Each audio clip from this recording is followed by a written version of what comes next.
السلام علیکم ناظرین، آج کی اس ویڈیو میں ہم بات کریں گے کرونا وائرس جانداروں پر کیسے اثر انداز ہوتا ہے۔ ناظرین، وائرس کی اپنی بائیو سائنٹیفک مشینری نہیں ہوتی، جس کا مطلب ہے یہ خوراک نہیں کھا سکتا۔ یہ خوراک کو توڑ کر اس سے اپنی روزمرہ کی سرگرمیاں سر انجام دینے کے لیے انرجی حاصل نہیں کر سکتا۔ یہ اپنے نیوکلک ایسڈ کو ریپلیکیٹ نہیں کر سکتا۔ وائرس کو یہ سارے کام سر انجام دینے کے لیے ایک ہوسٹ کی ضرورت ہوتی ہے۔ اسی لیے تمام وائرسز کو انڈوپیراسٹس اوبلیکیٹ کہا جاتا ہے، یعنی یہ کسی دوسرے زندہ جاندار کے اندر رہ کر ہی افزائش کر سکتے ہیں، عملے تولید کر سکتے ہیں۔ انہیں لیبارٹری میں گرو نہیں کیا جا سکتا۔ وائرس چونکہ خود سے حرکت بھی نہیں کر سکتا، اس لیے یہ پیسولی ہی کسی ہوسٹ تک پہنچتا ہے۔ ہوسٹ تک پہنچ کر سب سے پہلے یہ اس کے جسم کے سیلز میں گھستا ہے۔ وائرس کی آمد سے پہلے ہوسٹ کے جسم کے سیلز ہوسٹ کے لیے کام کر رہے ہوتے ہیں، اس کے لیے انرجی یعنی ATP پیدا کر رہے ہوتے ہیں، بیماریوں کے خلاف لڑ رہے ہوتے ہیں۔ مختصر یہ کہ جسم کو توازن میں رکھنے کے لیے اپنا اپنا بہترین کام کر رہے ہوتے ہیں۔ جو ہی وائرس ہوسٹ کے ان سیلز میں داخل ہوتا ہے تو سب سے پہلے ان کا مکمل کنٹرول اپنے اختیار میں کرتا ہے۔ سیلز کے میٹابولزم یعنی وہ ری ایکشنز جو ہوسٹ کے سیلز ہوسٹ کے لیے کام کر رہے ہوتے ہیں، اب وہ وائرس کے لیے کام کرنا شروع کر دیتے ہیں۔ وائرس اپنے ہوسٹ کے سیلز سے سب سے پہلے اپنے نیوکلک ایسڈ کی کاپیز تیار کرواتا ہے، 1 سے 2، 2 سے 4 اور اسی طرح وائرس کی تعداد میں اضافہ ہوتا چلا جاتا ہے۔ وہ ایک ہوسٹ سیل جس کو آغاز میں ایک وائرس نے ہائی جیک کیا تھا، اب وہ ہزاروں وائرسز کی آماجگاہ بن چکا ہوتا ہے۔ اسی دوران یہ ہوسٹ سیل پھٹ جاتا ہے، جسے لائسز کہا جاتا ہے۔ ایک سیل کے پھٹنے سے ہزاروں وائرسز برآمد ہو کر ہوسٹ کے جسم کے ہزاروں نئے سیلز میں گھس جاتے ہیں۔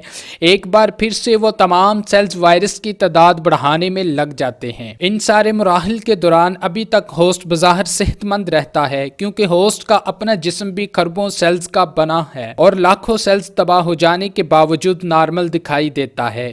ان مراحل کو وائرس کا انکیوبیشن پیریڈ کہا جاتا ہے۔ بیماری کی علامات ظاہر ہونے تک یہ انکیوبیشن پیریڈ جاری رہتا ہے۔ جب ہوسٹ کے باڈی سیلز ایک خاص تعداد تک تباہ ہو جائیں، تب جسم نارمل فنکشن نہ کر سکنے کی وجہ سے بیماری کی علامات ظاہر کرنا شروع کر دیتا ہے۔ اس ساری معلومات کا مقصد آپ کو یہ یقین دلانا ہے، اگر آپ اب تک کرونا میں مبتلا نہیں ہیں، پھر بھی آپ خود کو اور دوسروں کو بچائیں۔ آپ میں سے کوئی بھی وائرس کا کیریئر ہو سکتا ہے، مگر وائرس انکیوبیشن پیریڈ میں ہونے کے باعث علامات ظاہر نہیں کر رہا۔ بہت سے لوگ سوال کر رہے ہیں، اگر کرونا وائرس کا اب تک کوئی خاص علاج دریافت نہیں ہوا تو کرونا میں مبتلا لوگوں کی ایک خاص تعداد ہسپتالوں سے صحتیاب ہو کر کیسے ڈسچارج ہو رہی ہے؟ تو اس کا جواب یہ ہے، ہسپتالوں اور قرنطینہ سینٹرز قائم کرنے کا واحد مقصد کرونا میں مبتلا لوگوں کو صحت مند لوگوں سے الگ تھلگ رکھنا ہے، تاکہ بیمار لوگ اپنے ارد گرد صحت مند لوگوں تک وائرس کی منتقلی کا سبب نہ بنیں۔ آئسولیشن سینٹر میں داخل مریضوں کو دنیا بھر میں صرف سادہ پین کلرز دی جا رہی ہیں، سانس اکھڑنے پر وینٹیلیٹر پر شفٹ کیا جا رہا ہے۔ جو لوگ صحتیاب ہو رہے ہیں وہ اپنے جسم کے مدافعتی نظام کے باعث ہو رہے ہیں۔ مدافعتی نظام یا امیون سسٹم بیماری پیدا کرنے والے جراثیموں کے خلاف ہمارے جسم کا ایک قدرتی حفاظتی نظام ہے، اور یہی قدرتی حفاظتی نظام ہی لوگوں کو کرونا سے محفوظ کر رہا ہے۔ لوگوں کا ایک دوسرا سوال بھی ہے کہ کرونا وائرس جسم کے کن حصوں کو متاثر کرتا ہے؟ کرونا وائرس سانس کی نالیوں اور پھیپھڑوں کو متاثر کرتا ہے۔ شروع میں جب سانس کی نالیوں کی دیواروں کے سیلز میں گھستا ہے تو ری ایکشن کے طور پر ریسپائریٹری نالیاں میوکس پیدا کرتی ہیں، جس سے نزلہ، زکام، کھانسی اور چھینکیں آنا شروع ہو جاتی ہیں۔ جسم وائرس کا کلا کما کرنے کے لیے نارمل باڈی ٹمپریچر، جو کہ 37 ڈگری سینٹی گریڈ ہوتا ہے، کو بڑھا دیتا ہے۔ اس وجہ سے بخار کی علامات ظاہر ہوتی ہیں۔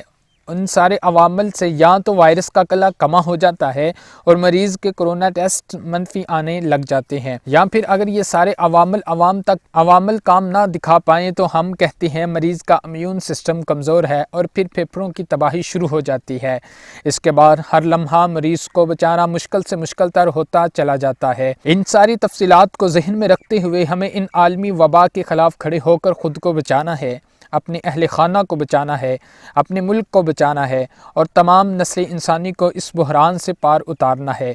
اپنے گھروں میں قیام کریں، اپنے ہاتھوں کو دھوتے رہیں، مصافحے اور معانقے سے پرہیز کریں، پرہجوم جگہوں سے دور رہیں، سیر سپاٹے ترک کریں، اللہ پر توکل برقرار رکھیں۔ بے شک اللہ کی مرضی کے بغیر کچھ بھی ممکن نہیں۔ پنجگانہ نماز ادا کریں، وضو سے ہاتھ اور منہ دھل جائیں گے اور یقین پختہ ہونے سے بیماری کے خلاف مدافعت بھی بڑھے گی۔ اللہ ہم سب کا حامی و ناصر رہے، آمین۔